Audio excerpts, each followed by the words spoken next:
What's going on, guys? My name is MrHurriicane, and this video is going to be part of my Madden 25 wish list.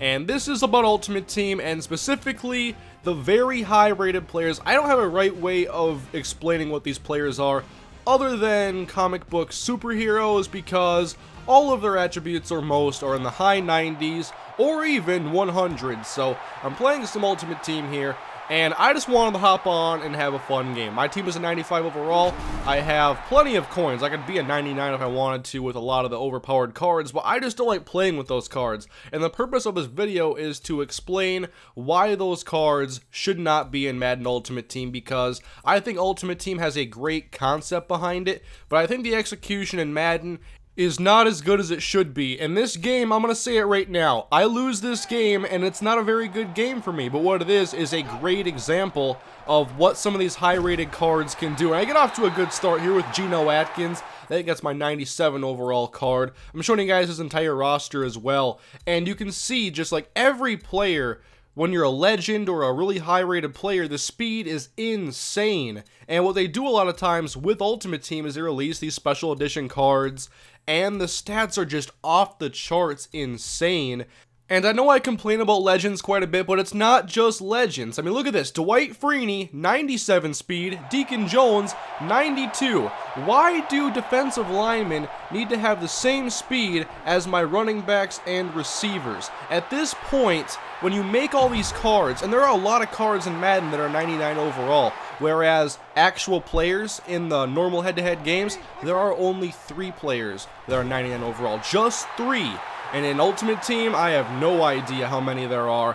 And what happens is once you make these players super high rated in all these categories, they're not even that player anymore. And you're going to see some examples of things that make absolutely no sense later in this video. Here's a punt by Brian Moorman and back deep. Is one of his 3 or more Leon Sandcastles, and they made Leon Sandcastle at a variety of positions, and almost all of his ratings are high 90s, and he has 100 speed, and I can't contain him here, and that is the first points of the game.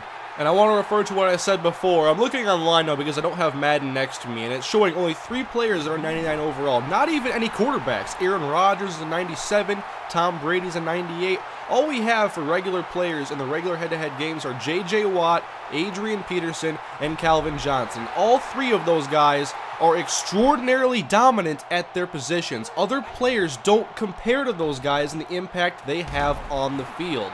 And I know Ultimate Team, the point is to make the Ultimate Team with the best players, but the thing is, I don't think it's good for the mode to have this happen.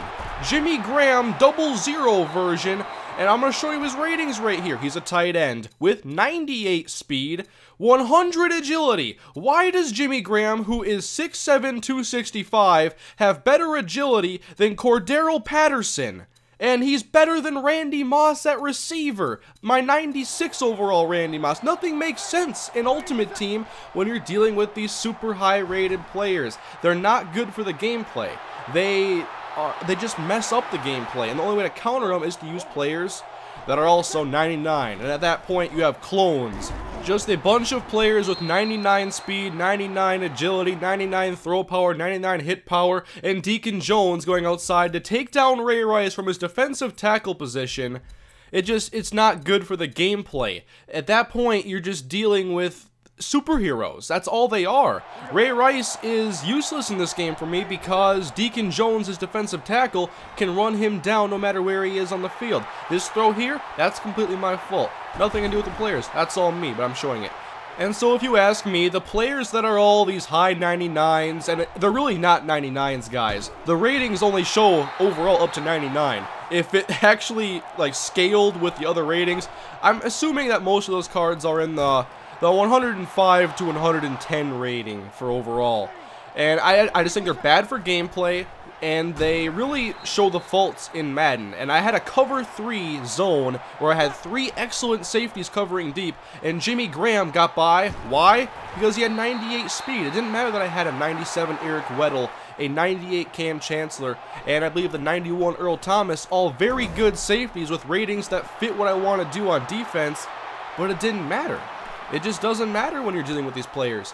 And with the way Ultimate Team is set up, you're basically forced to play teams that are high rated because not very many players really want to play without the legends and the best players because it's not really the logical way to play the game with lower rated players. That's the way I play because that's what I like. I like players from today, and I do use a couple overrated cards. My Blair Walsh and my Jerome Felton. Other than that though, most of my stuff is alright. I use some very high rated cards like my Cam Chancellor, but still, that Cam Chancellor at 98 overall, it's got 88 speed.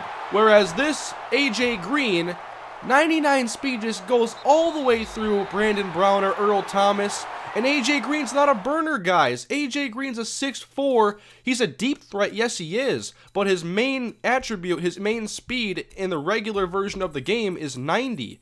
AJ Green is nothing like Mike Wallace, yet in Ultimate Team, they're basically the same thing if you have the really good AJ Green and a Mike Wallace. You can't tell them apart, really.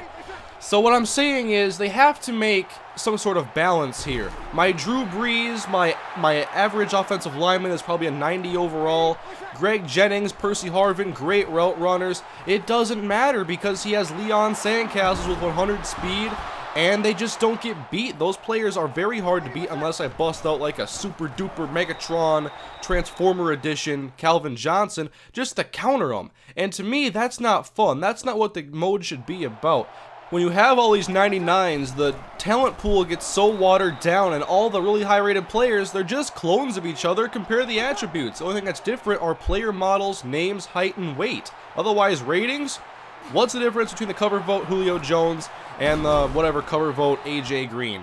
Probably not much, besides AJ Green is 6'4". And so I've kind of been ranting now for the last 6.5 minutes, and the gameplay does have some more fun for you guys to watch, as I'm actually putting together a very nice drive here. My guys are actually getting open, and I'm working my way inside the 5. But what would be the proper way to fix this? I think there is one addition of card that they do a very good job of controlling, and to me that should be the extent of how upgraded they want to make these players. And here's AJ, or not AJ, Jimmy Graham again, just saying, who cares about your secondary? I got 98 speed. But I think they do a very good job with the Fantasy Edition cards. And what those basically are slightly upgraded versions of the regular player. And that is what I think those cards should be.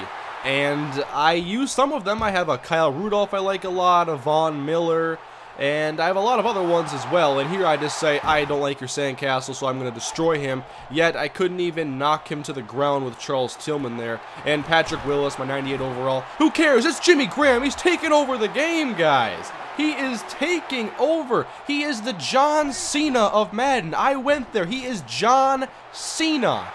What is this? Okay. That's not a great throw by me, but still, I don't like, okay. I mean, the defensive players attack the ball more than the offensive players. That's not a rating problem. That's just the way the game is programmed. And it kind of sucks that the receivers wait for the ball to come to them. But this J.J. Watt, his J.J. Watt accumulated 8 sacks at this point. I don't know what he ended up with. Maybe more. But his J.J. Watt, I have it written down here, guys. Let me find my notes. I got, his J.J. Watt has 94 speed. The regular J.J. Watt, that's a 99 in head-to-head mode. If you were to go play with the Texans right now, he has 83 awareness, 96 strength, and 77 speed. Why? Because that's what J.J. Watt is. And so the gameplay is getting close to the end now. He's going to get another touchdown here with his 100 speed Barry Sanders. And I just wanted to see one more play. What happens if I throw it deep? Nice throw, Breeze, and it's intercepted by a sandcastle. So that is basically going to conclude the video, guys. I don't think those players are good for the game of Madden, and they certainly don't fit the team building aspect. I don't believe that whatsoever.